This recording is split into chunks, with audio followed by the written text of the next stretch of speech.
Hello दोस्तों, APR live classes में आपका स्वागत है। आज हम आपके लिए एमपी फॉरेस्ट जो कि एग्ज़ाम आपको 25 मई को प्रस्तावित है, उसके लिए जीके और जीएस के 50 महत्वपूर्ण क्वेश्चंस लेकर आए हैं जो आपके पीवाईक्यू बेस्ड क्वेश्चंस हैं। तो चलिए देरी ना करते हुए हम लोग स्टार्ट करते हैं क्वेश्चन नंबर 1 से। तो चलिए देखते हैं क्वेश्चन नंबर 1 क्या दिया गया है। देखिए, सल्तनत काल में फुतुह उस सलातीन नामक ऐतिहासिक ग्रंथ की रचना किसने की थी? तो बताइए, सल्तनत काल में फुतुह उस सलातीन की ग्रंथ की रचना किसने की थी? Option A Isami, option B Amir Khusro, option C Ziauddin Barani या ऑप्शन डी अफीफ। तो बताइए किसने किया था? तो जो फुतुह सलातीन है इसकी रचना जो है इसामी ने किया था। किसने किया था? इसामी ने। चलिए क्वेश्चन नंबर 2 चलते हैं हम लोग। क्वेश्चन नंबर 2 देखिए क्या कह रहा है। क्वेश्चन नंबर 2 चलिए देखते हैं क्या कह रहा है। ये हम थोड़ा सा कलर चेंज कर लिए। चलिए हाँ, चेंज कर लिए। देखिए, गणित के प्रसिद्ध ग्रंथ लीलावती का फारसी में अनुवाद मुगल काल में किसके द्वारा किया गया था? तो गणित का जो प्रसिद्ध ग्रंथ है लीलावती, उसका फारसी में अनुवाद किसके द्वारा किया गया था? ऑप्शन ए अब्दुल रहीम खान ए खाना, ऑप्शन बी फैजी या ऑप्शन सी अबुल फजल या ऑप्शन डी दारा सिको। तो बताइए किसके द्वारा किया गया था?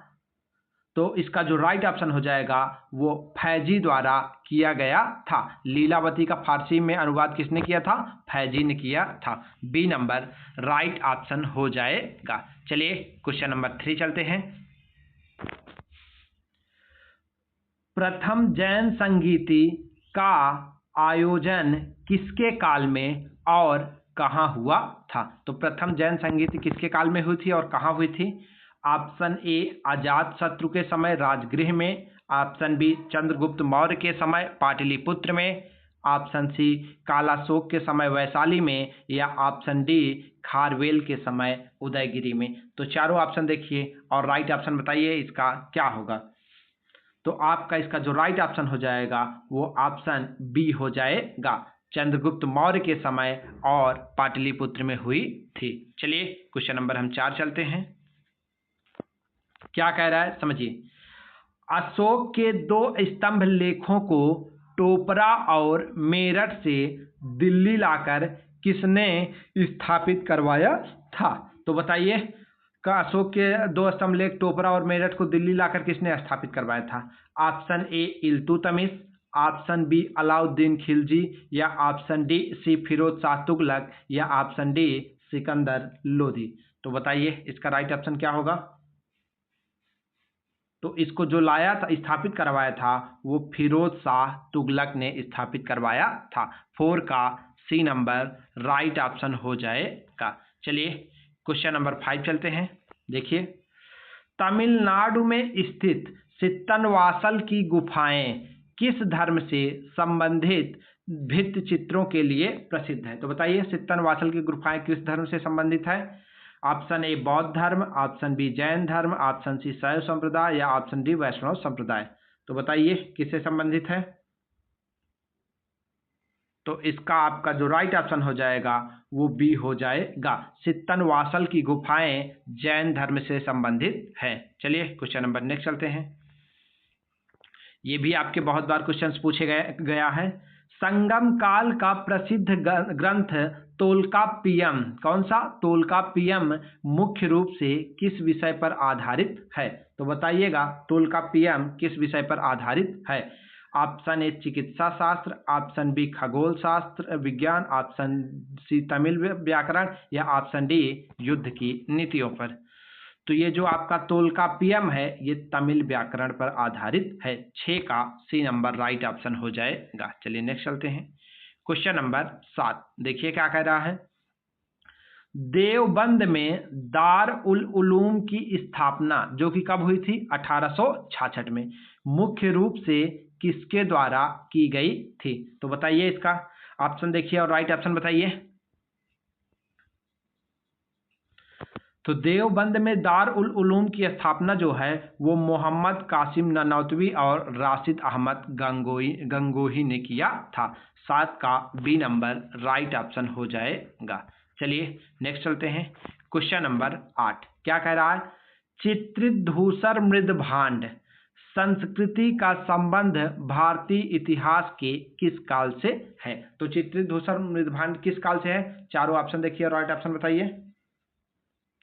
तो इसका जो राइट ऑप्शन हो जाएगा वो सी हो जाएगा, उत्तर वैदिक काल से है। चलिए क्वेश्चन नंबर नेक्स्ट चलते हैं 8।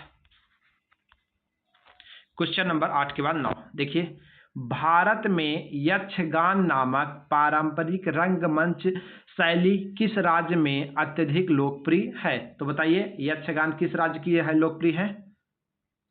तो आपका इसका जो राइट ऑप्शन हो जाएगा वो कर्नाटक में है, मतलब अत्यधिक लोकप्रिय है। यक्षगान कहाँ है? कर्नाटक में है। चलिए क्वेश्चन नंबर अगला चलते हैं। क्वेश्चन नंबर 10 क्या कह रहा है समझिए, दिल्ली की प्रसिद्ध मोती मस्जिद जो कि लाल किले के अंदर है का निर्माण किस मुगल सम्राट ने करवाया था? तो बताइए मोती मस्जिद का निर्माण किसने करवाया था? तो मोती मस्जिद का निर्माण आपका औरंगजेब ने कराया था। 10 का बी नंबर राइट ऑप्शन हो जाएगा। अब हम आपको 10 क्वेश्चन लाए हैं राज्य व्यवस्था और संविधान से लेकर आए हैं। तो चलिए स्टार्ट करते हैं। क्वेश्चन नंबर 11, भारतीय संविधान के किस अनुच्छेद के तहत केंद्र सरकार द्वारा राज्यों को सहायता अनुदान दिया जाता है? तो बताइए किस अनुच्छेद के तहत केंद्र राज्य को सहायता अनुदान देती है? क्वेश्चन नंबर 11 का आंसर तो ये आर्टिकल 275 के तहत केंद्र जो है राज्य को सहायता अनुदान देता है। चलिए क्वेश्चन नंबर 12 चलते हैं। देखिए क्वेश्चन नंबर 12, राज्य लोक सेवा आयोग के अध्यक्ष को उसके पद से हटाने का अधिकार केवल किसके पास है? तो बताइए राज्य लोक सेवा आयोग के अध्यक्ष को कौन हटाता है? तो राज्य लोक सेवा आयोग के अध्यक्ष को भारत के राष्ट्रपति हटाते हैं, लेकिन अगर नियुक्त कौन करता है? तो नियुक्त राज्यपाल जी करते हैं। चलिए क्वेश्चन नंबर नेक्स्ट, संविधान की 6ठी अनुसूची में किन 4 राज्यों के जनजातीय क्षेत्रों के प्रशासन का प्रावधान है? तो बताइए 6ठी सूची में कौन से 4 राज्य हैं? ऑप्शन देखिए और राइट ऑप्शन बताइए। तो आपका इसका जो राइट ऑप्शन हो जाएगा वो ए हो जाएगा, असम, मेघालय, त्रिपुरा और मिजोरम। चलिए क्वेश्चन नंबर 14 चल रहे हैं। क्वेश्चन नंबर 14 देखिए क्या कह रहा है, भारत में क्षेत्रीय परिषदों जोनल काउंसिल का गठन किस माध्यम से किया गया है? तो बताइए जोनल काउंसिल का गठन किस माध्यम से किया गया है? तो आपका इसका जो राइट ऑप्शन हो जाएगा वो राज्य पुनर्गठन अधिनियम 1956 के द्वारा किया गया है। चलिए क्वेश्चन नंबर नेक्स्ट चलते हैं। संविधान के किस भाग में सहकारी समितियों से संबंधित प्रावधान शामिल किए गए हैं? तो बताइए सहकारी समितियां किस भाग में हैं? तो आपका राइट ऑप्शन हो जाएगा सी, भाग 9 बी में सहकारी समितियां दिया गया है। चलिए क्वेश्चन नंबर 16 चलते हैं। देखिए क्या कह रहा है, सर्वोच्च न्यायालय द्वारा संविधान के मूल ढांचे का ऐतिहासिक सिद्धांत किस वाद में दिया गया है? तो बताइए मूल ढांचे का सिद्धांत किस वाद में दिया गया है? 4 ऑप्शन देखिए और राइट ऑप्शन बताइए। तो इसका राइट ऑप्शन हो जाएगा बी, केशवानंद भारती बनाम केरल राज्य में बहुत ही महत्वपूर्ण निर्णय। ये केस 1973 को हुआ था और बहुत ही महत्वपूर्ण निर्णय था। चलिए नेक्स्ट चलते हैं। क्वेश्चन नंबर 16 के बाद क्वेश्चन नंबर 17 देखिए क्या दिया है, जनहित याचिका की अवधारणा का सर्वप्रथम किस देश में हुआ था? तो बताइए जनहित याचिका की अवधारणा का जन्म सर्वप्रथम किस देश से हुआ था? तो ऑप्शन देखिए, राइट ऑप्शन बताइए। तो इसका राइट ऑप्शन हो जाएगा सी। कौन सा हो जाएगा? सी। जनहित याचिका जो है संयुक्त राज्य अमेरिका से उत्पन्न हुई थी सर्वप्रथम। चलिए नेक्स्ट चलते हैं। क्वेश्चन नंबर 18, किसी राज्य के महाधिवक्ता की नियुक्ति किसके द्वारा की जाती है? तो बताइए राज्य के महाधिवक्ता कौन नियुक्त करता है? तो इसका जो राइट ऑप्शन हो जाएगा वो राज्य के महाभिवक्ता राज्यपाल जी नियुक्त करते हैं। 18 का बी नंबर राइट ऑप्शन हो जाएगा। चलिए क्वेश्चन नंबर नेक्स्ट चलते हैं। क्वेश्चन नंबर 19, भारतीय संविधान का प्रथम परिसीमन आयोग अधिनियम किस वर्ष पारित किया गया था? तो बताइए प्रथम परिसीमन आयोग किस वर्ष पारित किया गया था? ऑप्शन देखिए, राइट ऑप्शन बताइए। तो इसका राइट ऑप्शन हो जाएगा 1952 में पारित किया गया था। और अभी तक जान लीजिए केवल 4 बार परिसीमन आयोग का गठन किया गया है और लास्ट बार जो होना है आपको 2026 की जन्म होना है। चलिए क्वेश्चन नंबर नेक्स्ट चलते हैं। क्वेश्चन नंबर 20, संसद के दोनों सदनों की संयुक्त बैठक की अध्यक्षता कौन करता है? तो देखिए और राइट ऑप्शन बताइए, संयुक्त बैठक की अध्यक्षता कौन करता है? तो इसका जो राइट ऑप्शन हो जाएगा वो लोकसभा अध्यक्ष भी करते हैं। और संयुक्त बैठक किस आर्टिकल में दिया गया है? तो वो आपका आर्टिकल 108 में दिया गया है। चलिए क्वेश्चन नंबर नेक्स्ट चलते हैं। अब हम आपको भूगोल और पर्यावरण से संबंधित 10 क्वेश्चंस लेकर आए हैं। तो चलिए स्टार्ट करते हैं। सारगैसो सागर जो बिना तट वाला सागर है किस महासागर में स्थित है? तो बताइए सारगैसो सागर किस महासागर में स्थित है? तो इसका आपका जो राइट ऑप्शन हो जाएगा वो उत्तरी अटलांटिक महासागर में स्थित है। 21 का सी नंबर राइट ऑप्शन हो जाएगा। क्वेश्चन नंबर 22 चल रहे हैं। देखिए अंटार्कटिका महाद्वीप की सबसे ऊंची चोटी कौन सी है? तो बताइए अंटार्कटिका महाद्वीप की सबसे ऊंची चोटी कौन सी है? ऑप्शन देखिए और 22 का बताइए कौन सा राइट ऑप्शन होगा। तो इसका जो राइट ऑप्शन होगा सी विंसन मासिप इसकी सबसे ऊंची चोटी है। चलिए नेक्स्ट चलते हैं। क्वेश्चन नंबर 23, डोलड्रम शांत हवाओं का क्षेत्र है जो भूमध्य रेखा के किस अक्षांश के बीच स्थित है? तो बताइए डोलड्रम किस अक्षांश के बीच स्थित है भूमध्य रेखा के? तो इसका राइट ऑप्शन हो जाएगा ए 5 डिग्री उत्तर से 5 डिग्री दक्षिण में स्थित है।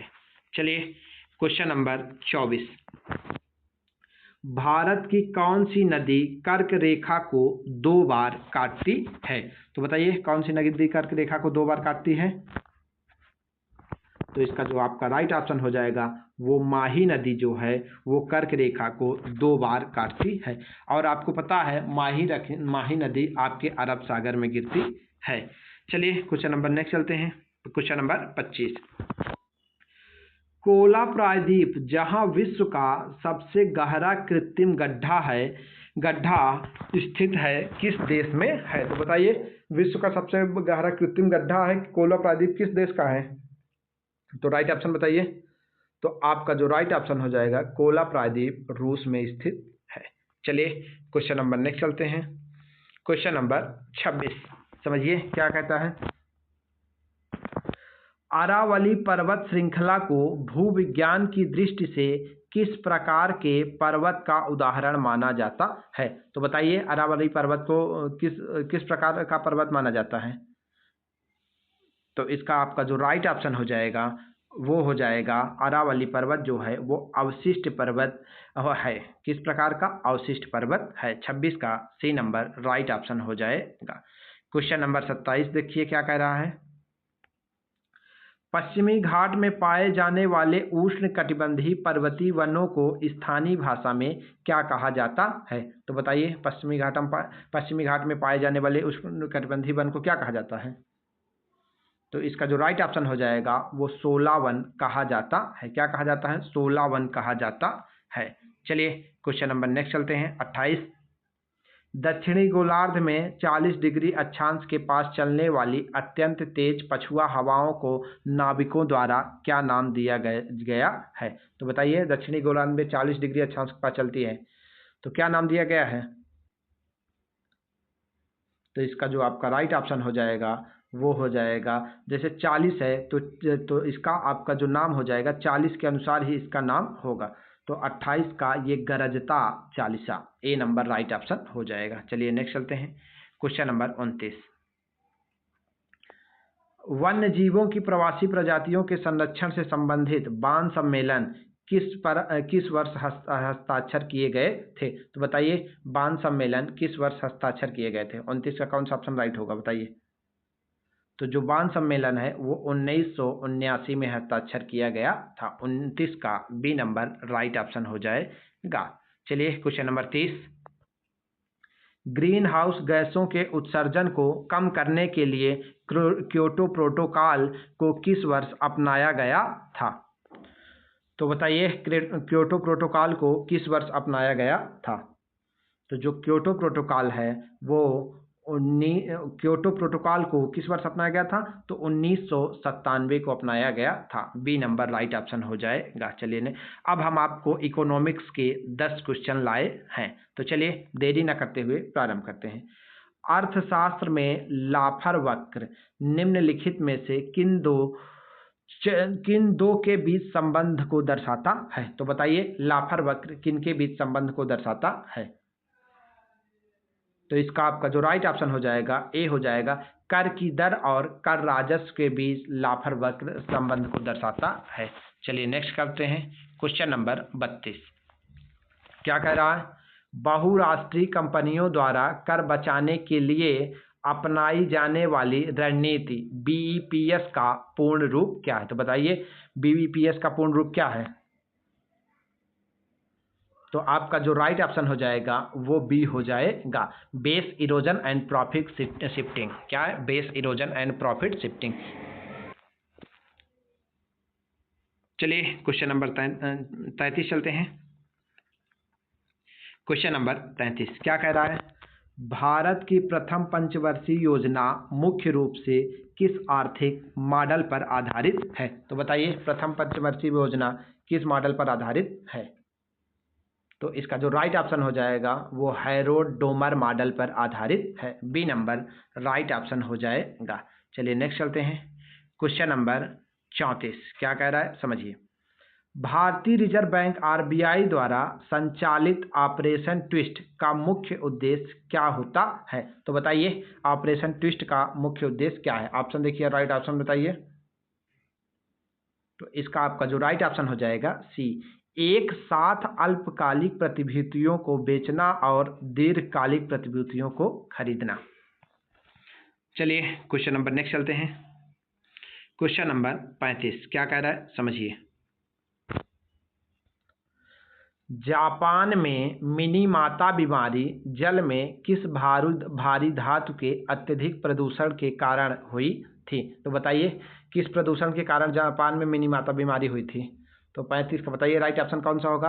तो इसका आपका जो राइट ऑप्शन हो जाएगा सी हो जाएगा। 35 का सी नंबर पारा इसका राइट ऑप्शन हो जाएगा। चलिए क्वेश्चन नंबर 36 चलते हैं। विद्युत चुंबकीय स्पेक्ट्रम में निम्नलिखित में से किस तरंग की आवृत्ति सबसे अधिक होती है? तो बताइए किस तरंग की आवृत्ति सबसे अधिक होती है? तो इसका जो राइट ऑप्शन आपका हो जाएगा वो सी हो जाएगा, गामा किरणों की आवृत्ति जो है सबसे अधिक होती है। चलिए क्वेश्चन नंबर 37। कोशिका विज्ञान साइटोलॉजी में गाल्जी उपकरण का मुख्य कार्य क्या होता है? तो बताइए गाल्जी उपकरण का मुख्य कार्य क्या होता है? तो आपका इसका जो राइट ऑप्शन हो जाएगा वो सी हो जाएगा, प्रोटीन और लिपिड की पैकेजिंग और परिवहन करना। ठीक, चलिए question number 38। Bose Einstein condensate पदार्थ की कौन सी अवस्था है? हाँ, तो बताइए बोस आइंस्टीन कंडेंसेट पदार्थ की कौन सी अवस्था है? ऑप्शन देखिए और राइट ऑप्शन बताइए। तो इसका आपका राइट ऑप्शन हो जाएगा डी, बोस आइंस्टीन कंडेंसेट पदार्थ की पश्चिमी अवस्था है। अगर चौथी अवस्था पूछा जाए तो कौन सी है? तो वो आपकी प्लाज्मा होती है। चलिए क्वेश्चन नंबर नेक्स्ट चलते हैं। क्वेश्चन नंबर 39 क्या कह रहा है समझिए।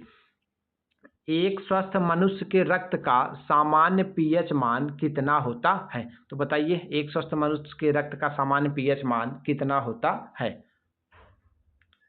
तो जो सामान्य पीएच मान है वो सी, मतलब 7.35 से 7.45 के बीच होता है। चलिए क्वेश्चन नंबर नेक्स्ट चलते हैं, क्वेश्चन नंबर 40। तो देखिए 40 नंबर, मानव आमाशय में दूध के प्रोटीन को पचाने वाला कौन सा एंजाइम है? तो बताइए आमाशय में कौन सा एंजाइम पचाता है दूध के प्रोटीन को? तो 40 का बी नंबर राइट ऑप्शन हो जाएगा। रेनिन नामक एंजाइम दूध के प्रोटीन को पचाता है। चलिए क्वेश्चन नंबर नेक्स्ट चलते हैं। अब विविध और स्टैटिक हम लोग आ गए हैं, तो चलिए 41 नंबर देखते हैं। खगोल विज्ञान में पेनम्ब्रा शब्द का संबंध किससे है? तो बताइए पेनम्ब्रा शब्द का संबंध किससे है? तो आपका इसका जो राइट ऑप्शन हो जाएगा वो सी हो जाएगा। ग्रहण के दौरान छाया का बाहरी हल्का हिस्सा। 41 का सी राइट ऑप्शन हो जाएगा। चलिए नेक्स्ट चलते हैं। क्षेत्रीय संगठन बिम्स्टेक का स्थायी सचिवालय कहाँ स्थित है? तो बताइए बिम्स्टेक का स्थायी सचिवालय कहाँ स्थित है? तो इसका जो राइट ऑप्शन हो जाएगा वो डी हो जाएगा, बांग्लादेश के ढाका में स्थित है। चलिए क्वेश्चन नंबर नेक्स्ट चलते हैं, क्वेश्चन नंबर 43।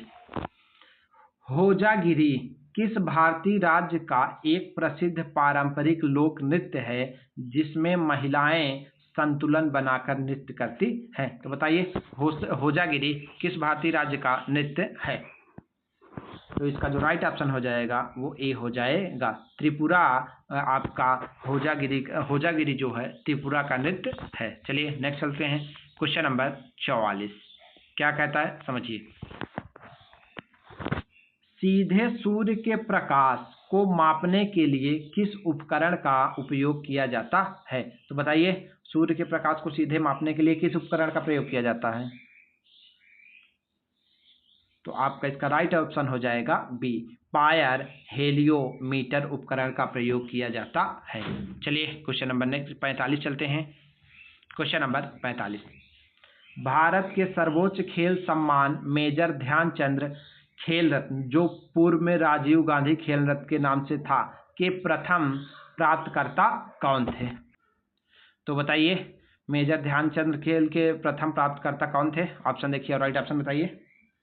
तो इसका जो राइट ऑप्शन हो जाएगा सी हो जाएगा, विश्वनाथ आनंद जी थे। चलिए क्वेश्चन नंबर 46। नई दिल्ली में स्थित प्रसिद्ध लोटस टेम्पल या कमल मंदिर का संबंध किस धर्म या आस्था से है? तो बताइए नई दिल्ली में लोटस टेम्पल किस धर्म से संबंधित है? तो ये आपका बहाई धर्म से संबंधित है। 46 का बी नंबर राइट ऑप्शन हो जाएगा। चलिए नेक्स्ट चलिए, तो बताइए क्वेश्चन नंबर 47 क्या कह रहा है। अर्थशास्त्र की शब्दावली में बुल्स और बियर्स का संबंध मुख्य रूप से किससे है? तो बुल्स और बियर्स वे होते हैं जो स्टॉक को शेयर मार्केट में या तो बेचते हैं या तो खरीदते हैं। एक लोग जीतता है या एक लोग वो करते हैं, तो ये शेयर बाजार से संबंधित है। 17 का बी नंबर राइट ऑप्शन हो जाएगा। चलिए क्वेश्चन नंबर वो 47 था, अब 48 आ गए। क्वेश्चन नंबर क्या कह रहा है। भौतिक रासायनिक विज्ञान और अर्थशास्त्र में नोबेल पुरस्कार किसके द्वारा प्रदान किया जाता है? तो बताइए भौतिक रसायन विज्ञान में नोबेल पुरस्कार कौन प्रदान करता है? तो देखिए और राइट ऑप्शन बताइए। तो इसका राइट ऑप्शन हो जाएगा B, royal Swedish academy of sciences प्रदान करती है। चलिए क्वेश्चन नंबर नेक्स्ट चलते हैं, क्वेश्चन नंबर 49 क्या कह रहा है समझिए। राष्ट्रीय समुद्र विज्ञान संस्थान नेशनल इंस्टीट्यूट ऑफ ओशियनोग्राफी का मुख्यालय कहाँ स्थित है? तो बताइए समुद्र विज्ञान संस्थान का मुख्यालय कहाँ स्थित है? तो इसका आपका जो राइट ऑप्शन हो जाएगा ये गोवा में स्थित है। डी नंबर राइट ऑप्शन हो जाएगा। चलिए आज का लास्ट क्वेश्चन, क्वेश्चन नंबर 50। विश्व का सबसे बड़ा नदी द्वीप माजुली द्वीप किस नदी पर स्थित है? तो आपका इसका जो राइट ऑप्शन हो जाएगा वो ब्रह्मपुत्र नदी पर स्थित है। तो चलिए बताइए आपको ये वीडियो कैसा लगा। अगर आपको वीडियो अच्छा लगा हो तो चैनल को हमारे लाइक, सब्सक्राइब और कमेंट कीजिए। आपको हम नेक्स्ट वीडियो के साथ मिलते हैं। Thank you.